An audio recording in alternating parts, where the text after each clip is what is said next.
Donnie Darko is a 21st century classic. The eventual cult phenom was originally released in October 2001, mere weeks removed from 9/11, which doomed its commercial appeal considering a major plot point happens to involve deadly airline debris. I was in college across from a little indie movie theater that was like a wonderful escape for a budding cinephile looking for his next fix of weird and daring movie experiences. I recall seeing the trailer for Donnie Darko and being immediately intrigued, but its release date kept bouncing back month after month until it finally opened in February of 2002, and I was there opening day. I saw it twice, I brought friends with me, and I wrote about it as one of my earliest reviews in my college newspaper as the film critic. I wanted to get the word out that there was something special here. The first day it was available on DVD, I went to Best Buy looking for a copy. The store employee was deeply confused about its existence. He probably knows now, as the movie achieved cult status on DVD and became an iconic indie fixture for many a millennial. Of course, that employee is probably out of the job because physical media, am I right? So what earned this movie its fawning fandom? Why did writer-director Richard Kelly, only in his early 20s, find success with his weird little indie while others went painfully ignored? I think it comes down to Kelly's ambiguous approach, threading a delicate needle so that there are enough pieces present to put together an interpretation that can prove satisfying, while personal, and potentially different from your friend or neighbor with an equally valid interpretation.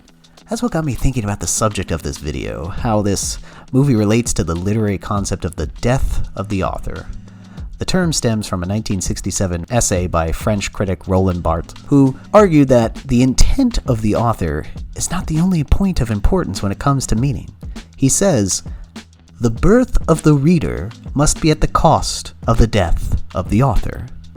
This literary theory raises the value of individual interpretation, even if it's in conflict with the authorial intent of the text's creators. But we'll get back to this Frenchy stuff later.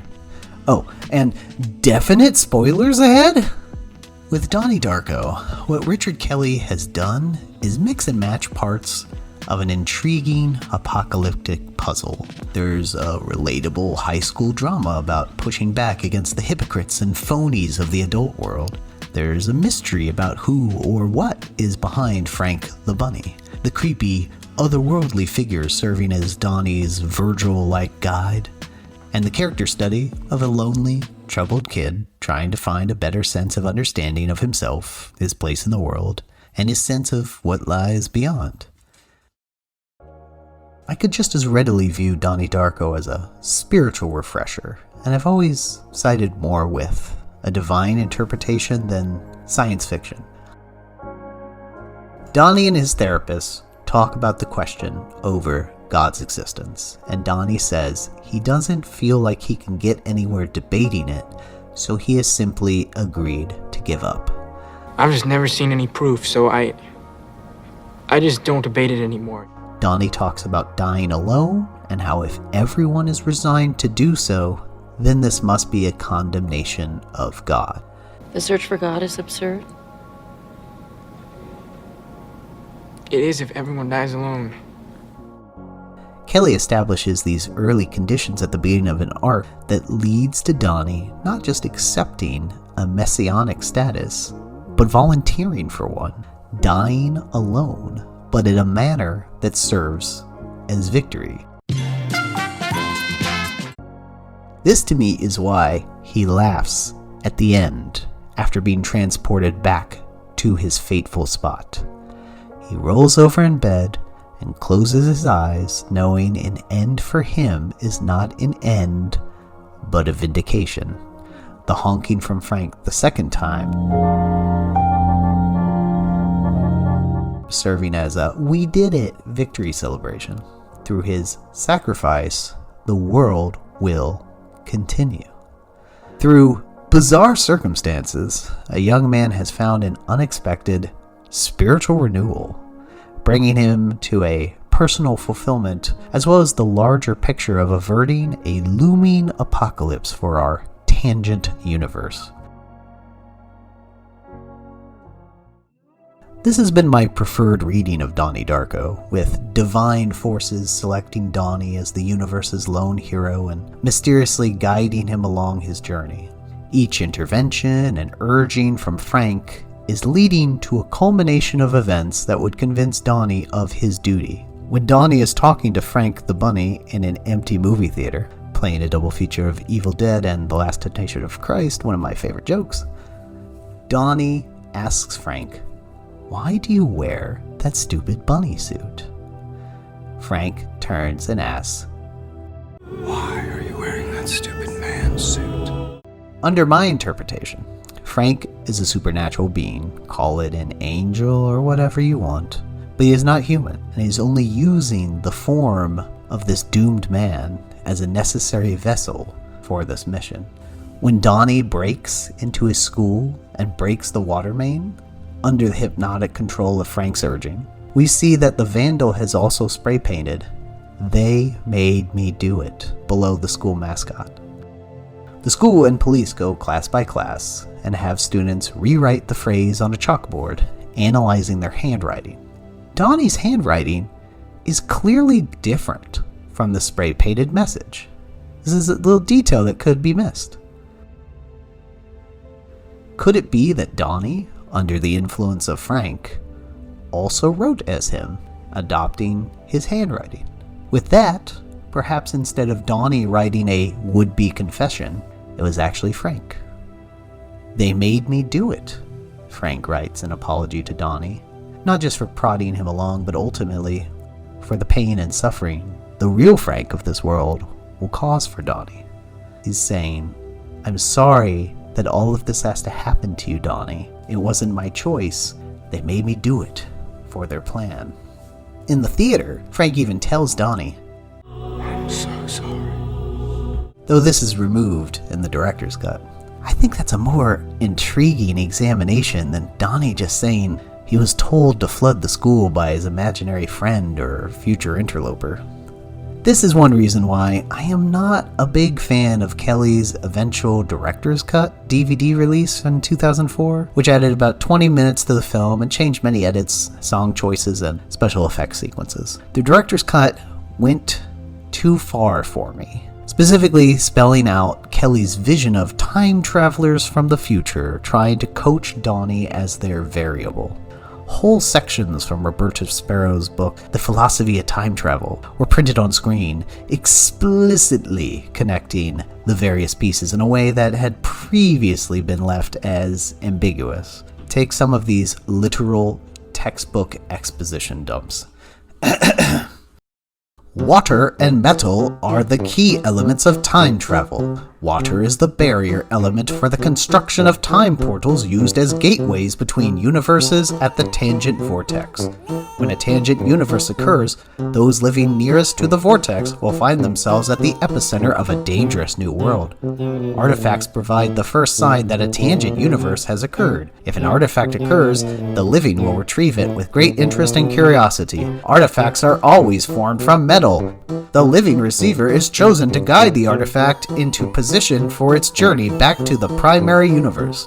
No one knows how or why a receiver will be chosen. The living receiver is often blessed with the power of the fourth dimension. These include increased strength, telekinesis, mind control, and the ability to conjure fire and water. The living receiver is often tormented by terrifying dreams, visions, and auditory hallucinations during his time within the tangent universe. Cool. I'm getting heavy midichlorian vibes here. It's detail dumps that take away the mystique of the plot elements that just don't need to be so explicitly explained. Sometimes more is not better. Another significant change is the revelation that Donnie's therapist has been giving him placebos. I would like to know what medical professional would prescribe fake medicines, especially if she suspected Donnie of paranoid schizophrenia. This comes across to me like an unnecessary complication that adds very little to the story. It only exists to support the idea that Donnie is choosing his action, but that takes away from the significance of Donnie making his big choice at the end as the world's sacrifice. It also means that without his medication, the visions could be schizophrenia. But now Kelly has made it more deliberate that Donnie is being manipulated by the future, so what are we even doing here? After having fallen in love with the theatrical cut, watching the director's cut just felt wrong. The opening sequence set to INXS's Never Tear Us Apart instead of Echo and the Bunnyman's The Killing Moon? It felt wrong.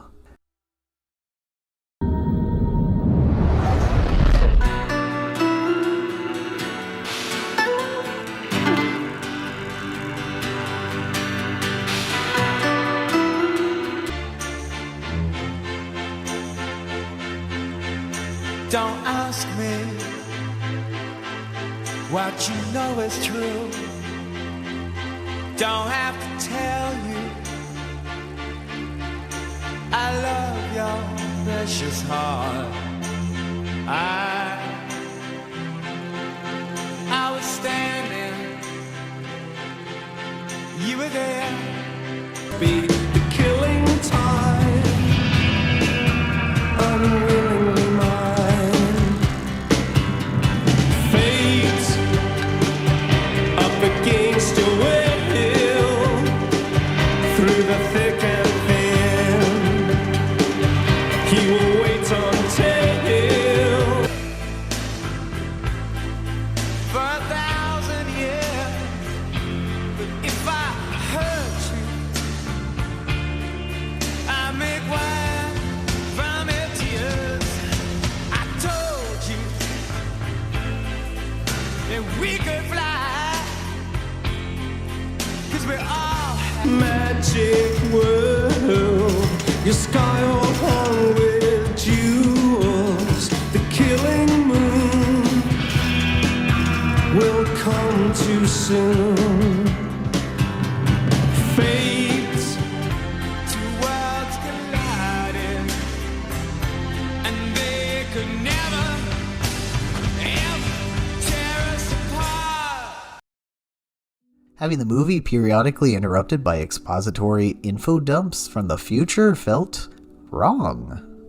This may have been Kelly's ultimate vision for his Donnie Darko, but it wasn't my Donnie Darko.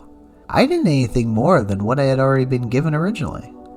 My disappointment with the director's cut reminded me of the disappointment Star Wars fans felt when George Lucas went back and tinkered with the original trilogy, and now we had extra fun CGI things filling the screen that weren't possible in the 1970s and 80s. Hooray! Lucas has said the re-releases were the films he had always intended them to be, and that the earlier theatrical editions were the imperfect versions of his creative intentions. The problem is that millions fell in love with those versions of the movie, even if they were an imperfect vision from their almighty creator. That's their Star Wars, and it's precious to many. Kelly's imperfect version was the one I fell in love with, the one that spoke to me as a 19-year-old, and that's the one I vastly prefer. This brings us back to the death of the author. Kelly intended one interpretation involving scientists and time travel. I've always seen the same story as more of an extension of something divine and unknowable. Through the concept of death of the author, both of our interpretations can be valid.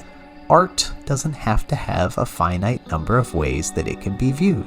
Art is infinite. It's all about how it can move us, affect us, and make us think and wonder, and that's always going to be personal. And, frankly, sometimes I doubt your commitment to sparkle motion. Another reason for Donnie Darko's success is more than likely the appeal and performance of young Jake Gyllenhaal. Over 20 years, Gyllenhaal has become one of the best actors of his generation, and criminally overlooked by the Academy. It'd be easy to play Donnie as some cliched, rebellious teenager, but Gyllenhaal really digs into his questioning nature. My mom had to get a restraining order against my stepdad. He has emotional problems. Oh, I have those too. What kind of emotional problems does your dad have? He's hungry for answers, desperate even, and tired of being disappointed in the adults of his life. Okay, but you're not listening to me. There are other things that need to be taken into account here, like the whole spectrum of human emotion. You can't just lump everything into these two categories and then just deny everything else. If you don't complete the assignment, you'll get a 0 for the day. That's why it becomes emotionally satisfying for me when Donnie appears to achieve some semblance of answers by the end. His laughter is victorious and cathartic. I really enjoyed Donnie's relationship with his parents. They both felt like real people just trying their best. Mary McDonald has 2 scenes that still get to me as Donnie's mother. First, when she fights back tears at the suggestion of Donnie's therapist to up his medication as doing what she thinks is right. That's why we're here. We just would like him to experience some relief. So, if you think that more medication will do that, then I think we should give it a try. Which of course makes no sense if it's just going to be placebos. Second, a final scene with Donnie, where she responds to his query that having a weirdo for a son is, in fact, wonderful. How's it feel to have a wacko for a son?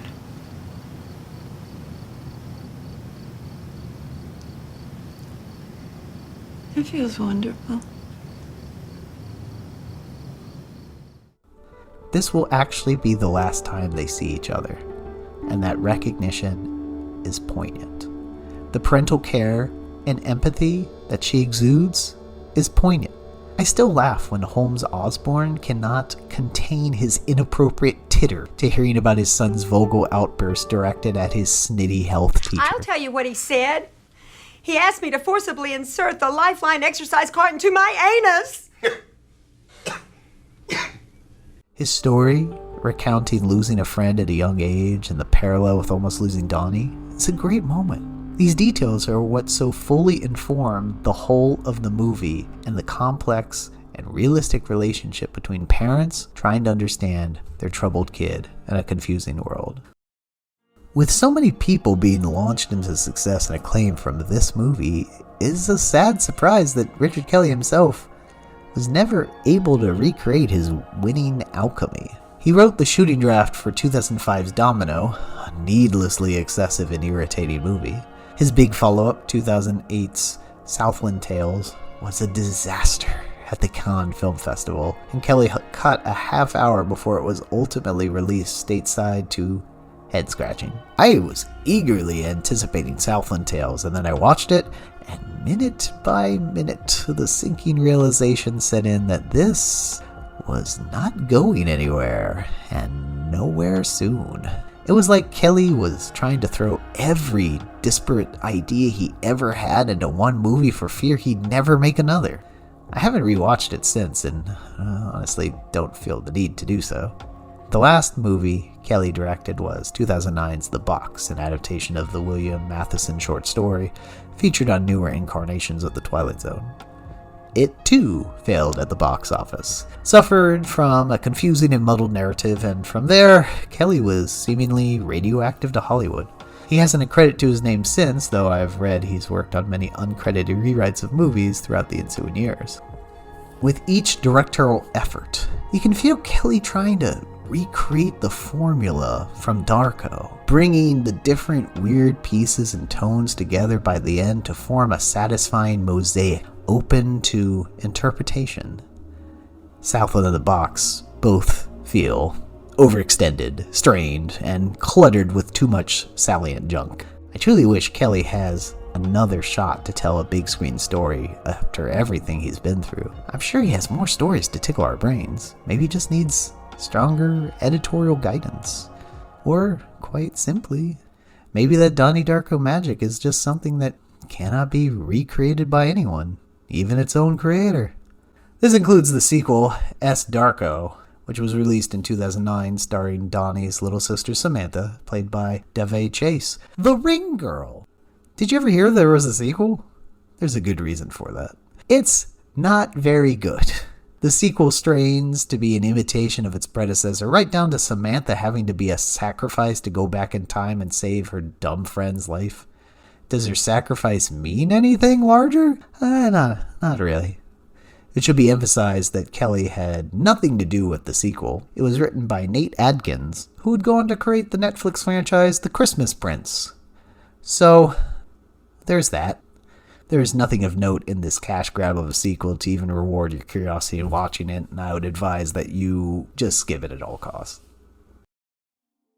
Donnie Darko was a movie I loved when I originally saw it, and I'm happy so many others were able to become fans and share the good news of Darko. I'm happy the movie exists and has stuck with me all these years. It's still transporting and invigorating and funny and soulful and tantalizing. I still love the lilt of Michael Andrews' minimalist score.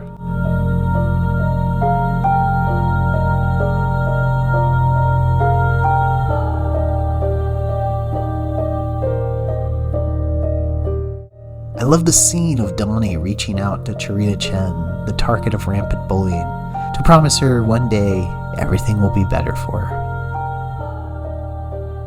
I still get fascinated by that instant, iconic design of the Frank the Bunny mask, an image that has led to thousands of Halloween costume imitations. This is a gem of a movie that was never really recreated by its creator, which makes it all the more remarkable and special. I just love this movie so much. I was overjoyed that when I shared it with my own tween daughter, she also fell in love with it, and also fell in love with Jake Gyllenhaal, thus beginning an ongoing crush that still bears fruit to this day. It's special to me, and I believe my Darko is different, but just as valid as Kelly's original intention, and your interpretation could be just as valid and meaningful for you too. So if you haven't joined the cult of Donnie Darko, there's no time like the present, folks.